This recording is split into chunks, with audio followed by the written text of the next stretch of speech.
Hello, everyone. How you doing? Hello, good morning. How you doing? Can I hear I'm doing good? Can I hear I'm doing fine? Come on, speak up. Everybody's sleeping. Wake up, everyone. Can I have a little cheer from the crowd? Woo! Right. So, can I ask you something? How many of you are doing fine? Can I hear people cheering? You're not doing fine? Are you not doing fine?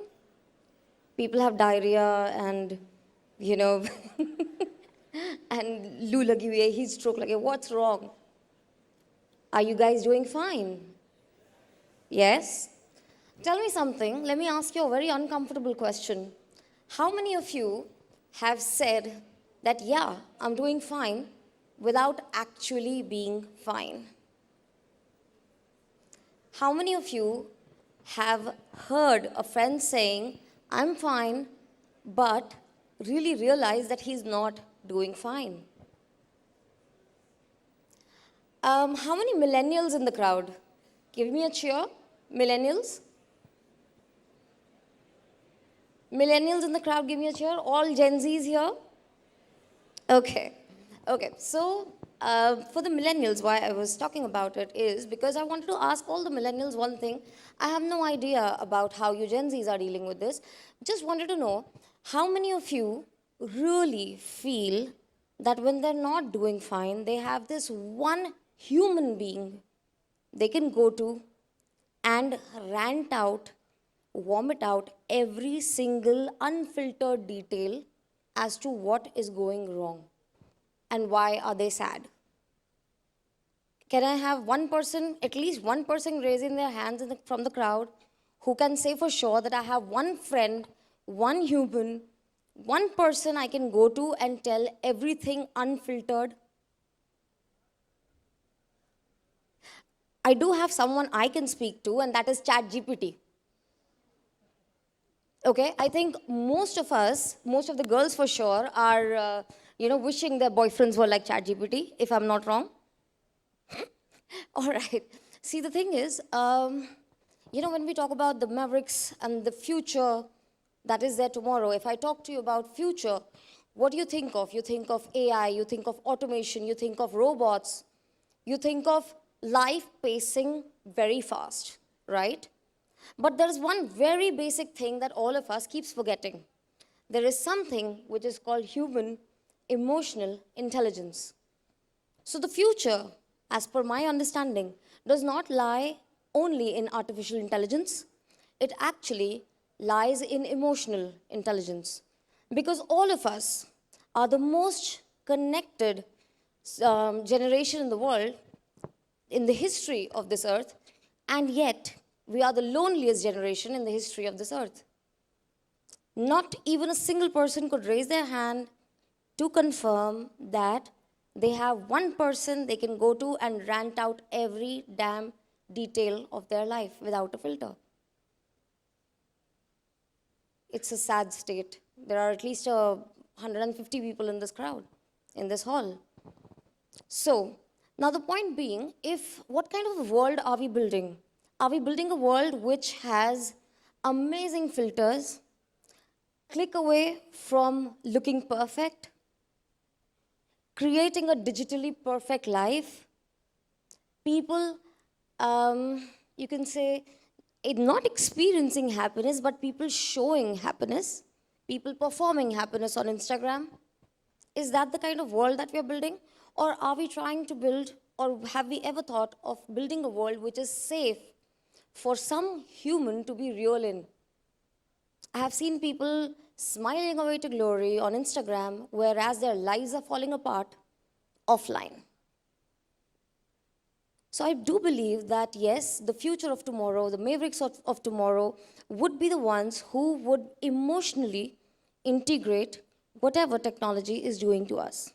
The more this technology is automating our feelings, the more it's taking us away from being human, the more we need some form of intelligence that integrates our emotions.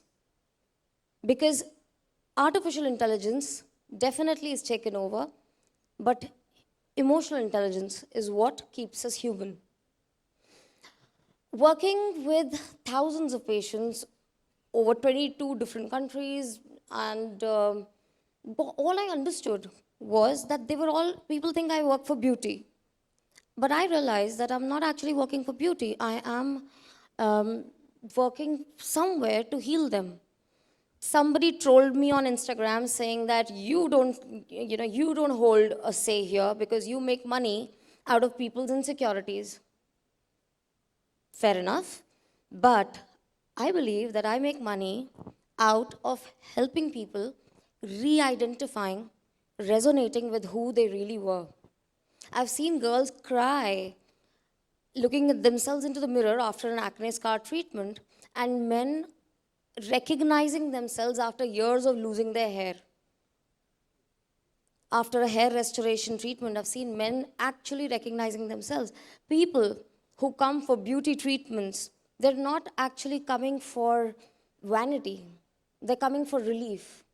They're coming for relief from insecurities, relief from feeling not good enough, relief from feeling body dysmorphic to the extent that they want to commit a suicide because their ex-boyfriend dumped them for a different girl who was prettier than she is, or the guy telling her to her face that अरे तुम सुंदर नहीं हो. We need a world with emotional intelligence as well. Digitally, I can create faces which would look XYZ way, and then I could replicate that digital image on the person's real face and change their reality. But none of them wants to do it for the sake of vanity. Believe me, they all want to do it because they want to feel like themselves again. Now, tell me something, how many men are there in the crowd? You guys are not men? मर्द नहीं है यहाँ? Yeah, thank you. Wake up, everybody. Yeah, how many men in the crowd, right? Okay, tell me something. How many of you have a female partner who is never, ever, ever upset with you in terms of your, in terms of the emotional quotient that you offer in the relationship? एक तो होगी जिसकी girlfriend नहीं लड़ती. Not a single guy in the hall can say that my girlfriend never fought with me because I fulfill her emotional needs completely. Not one man. Now imagine, we're talking about the future, we're talking about artificial intelligence, we're talking about the world becoming something else, and the humans who have built this world, they themselves do not understand how to express their own emotions, how to express their own feelings. The humans, the men in the audience, do not understand how to tell the women in their lives that how much they love them. Or do they really love them? Are they really happy with the life that they are living? A 5-year-old boy or a 6-year-old boy is plucked out of his mother's arms. लड़कियों को ये advantage रहता है. We get to be stuck and all emotionally hung on to our moms for quite an age. But a boy, a 5-year-old boy, is plucked out of his mother's arms and then asked, how many of you have heard this, that men don't cry? How many of you, show me a raise of hands and tell me how many of you say that I have heard that men don't cry? How many of you have grown up thinking that you have to be the leader and you have to take care of everyone else? You cannot show your emotions. You cannot show that you're vulnerable. How many of you have been like the gorillas or the senapati of the family and the, wherever you're working?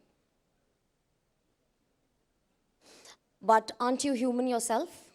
What about your emotions?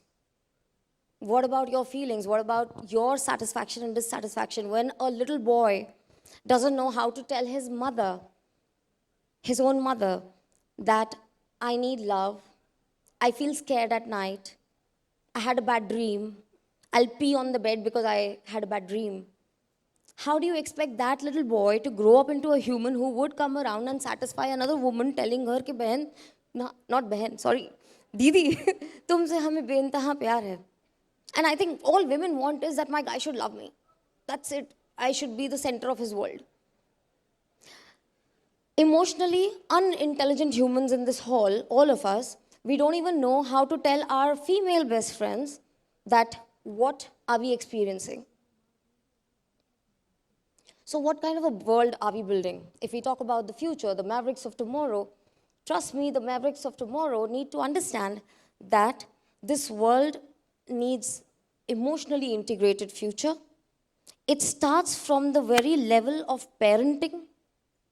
The next generation or the next revolution would not be actually technological, it will be emotional, where we start training our little children from that age to be themselves, to choose what they like, what they don't like, to let them be.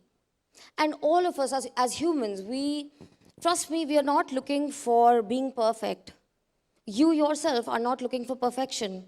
Ask yourselves, aren't you really wanting to, let go of the pain and start it all over again? Aren't you all looking for a permission to heal, the strength to heal? I've done a lot of businesses in the past and entrepreneur journey, this and that. I even wrote a book. While writing the book, I realized the book was about, a lot of emotional trauma, these are toxic relationships, um, abuse, mental, emotional, physical abuse, and whatnot. And it was primarily about the seemingly perfect lives and the screamingly horrible condition inside seemingly perfectly successful faces. Your story on the Instagram, on the outside, versus your story on the inside are two completely different stories. And the society does not allow you to be real. You have to look amazing on Instagram. You have to look perfect on Instagram. You have to go to a party every Saturday night. You have to have the best scores in your class. You have to have the best placement in your college. But what about your happiness? What about that little paintbrush that you left behind? What about the me that you've started missing? The future does not remain only with technology. It remains with emotionally intelligent, integrated, healed humans. We all need to heal ourselves. We all need, just like I said, that we are all looking for a permission to heal up. We are not, even I look for a permission to not to be perfect. All I want is, please let me be. And that's exactly what you'll all seek as well, with age, with time. We all just want to be. We don't want to be perfect. We just want to let go of the things that hurt us and try to rise up again. I mentioned that I did a lot of businesses in the past. Some did well, some failed, some terribly failed. And the only thing that I learned through this was, initially I used to think that never giving up, never crying, never telling anyone that, I'm going through something wrong is what is strength. Eventually I realized that that's making me emotionally exhausted much faster than, than any upgradation in any technology. I'm getting faster, tired of the whole drama around me. Okay, then also I realized that all I needed was to be allowed by the society or by my own self, first of all by my own self, to let myself fail, to let myself fall, to let myself stand up and try to rise up again. Future only and only belongs to people who will have the strength to fall and try again and someday become successful. The future does not lie in being automated. It's certainly a part of it. But future lies with those with those leaders who will have empathy, those leaders who will not talk about polarization, those leaders who will actually talk about why a fragment of the society is suffering through XYZ problems and how to fix their lives. The future lies in your hands while you become better, more resilient, more understanding human beings, where you try to understand when the person next to you tells you that he's fine, but he's actually not. The future lies with the people who would try to integrate their lives with being better humans, because ultimately we are humans. Intelligence, emotional intelligence versus artificial intelligence, we would need to survive as a race. Ultimately, the future is not about automating everything. The future is about being a little more honest, a little more truthful to your own self, being better parents, being better persons, being better friends. How many people here have seen Friends? There is an episode, there's a series called Friends. Yes, I see one show of hand. How many people have seen Friends? How many of you have seen Friends more than once? The entire series, a couple of them, right? Why do you like Friends so much? Why do all of us, millennials, are in love with Friends? Why do we all like Friends so much? When you ask the makers of this particular program, they say that we have tried to develop a plot where there are 6 people who are probably like 6 or 7, and as per Shakespeare, there were, primarily, majorly 7 types of personalities, 7 types of stories across the world.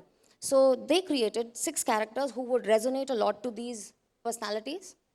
All of us, when we watch Friends, we relate to each character as someone that might be like one of our friend, as someone we might want to be like, or someone we might, seek to be in future. But isn't it so bloody sad that all of us watch Friends and try to feel the satisfaction rather than having a real friend and living that life with them? Your emotional intelligence is way more important than the ChatGPT, because trust me, ChatGPT is the only person you can go and speak the truth to. And if that you resonate with what I'm saying, if you are also one of those who are best friends and girlfriends with ChatGPT, you need help. And this generation needs help. That is where the Mavericks of tomorrow come handy. Thank you.